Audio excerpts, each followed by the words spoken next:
Hey, my beautiful people. Now, today I'm going to be talking about letting go and let God. I'm saying let go, let go. Um, it's a topic which is very personal to me again because it's something which I take very serious, and I have experienced it, and I know that it works. It works, but you have to have faith as well. But sometimes when you're at a situation where you've lost hope or whatever, and maybe your faith is not there and stuff, and it still works.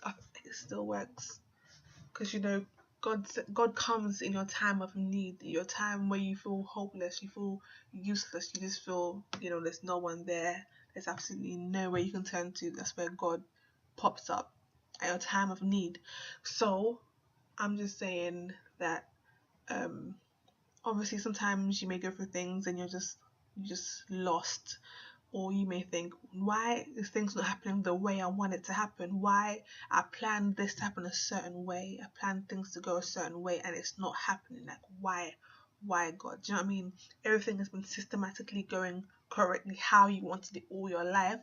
Then you reach a certain point in your life and you're like, God, why me? Why me? And obviously I've gone through that, and I've cried, I've prayed, I've not lost hope, but I've given up. I've been like, oh gosh, why? Is there any point now? Is there this? Do you know what I mean? All that kind of crying. Do you know what? It is good to let it out. I would say let it out. Obviously, go in your room, cry it out, let it out, let your frustration out, because you don't want to be in a situation where you are holding it all in, and then all of a sudden what's happening in my hair?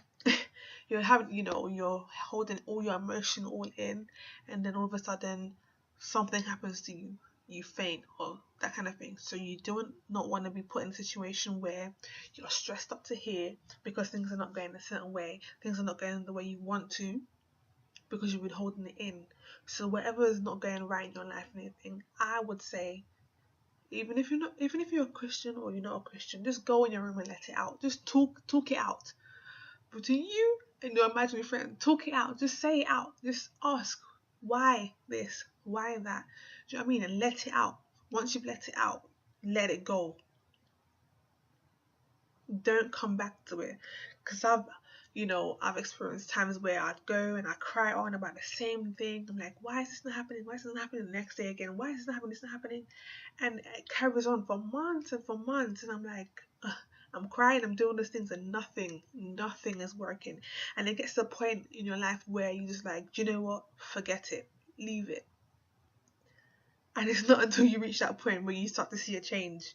I'm not saying you should just say, forget and leave it now and just, go and buy your business. But I'm just saying, when you say, forget it, leave it, you actually mean it. You mean leave it.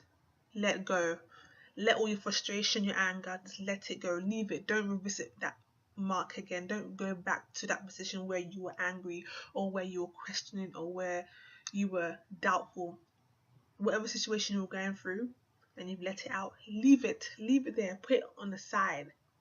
And what I did, I left it on the side for God to deal with it. I did not go back to it. I did not ponder upon it. Obviously sometimes you'd be thinking, but just stop, because the Bible says the battle is not yours, it's the Lord's. So whatever you're going through, you've let it out already, leave it there, leave it on the side.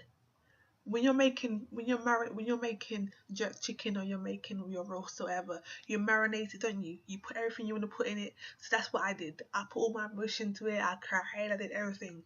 After you've done that, you wrap it in your foil or your cling film. You put it in the fridge. You leave it there. It marinates over time. That's what I did with my crying. That's what I did with my anger. All those things that I did in my bedroom. I left it there on the side. I didn't go back to it until it was ready, until it's time for it to come out and to be cooked.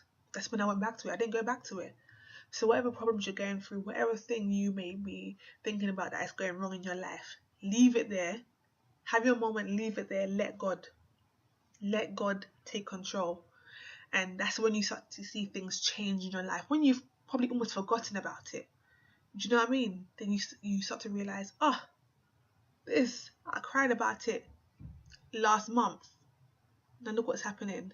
Things are changing. You start to see a change in your life because you're no longer in control of the situation. You've surrendered it all to God, or you've put it aside. You're no more thinking about it. It's no more taking all of your time.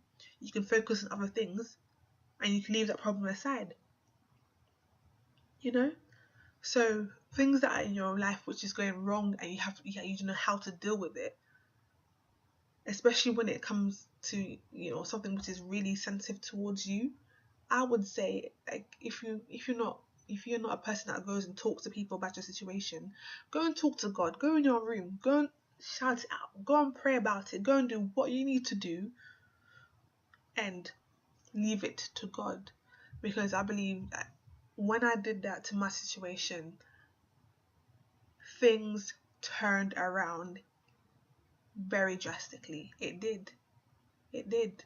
I mean, I started getting answers straight away. Things started changing in my life straight away. Just like that. Just like that.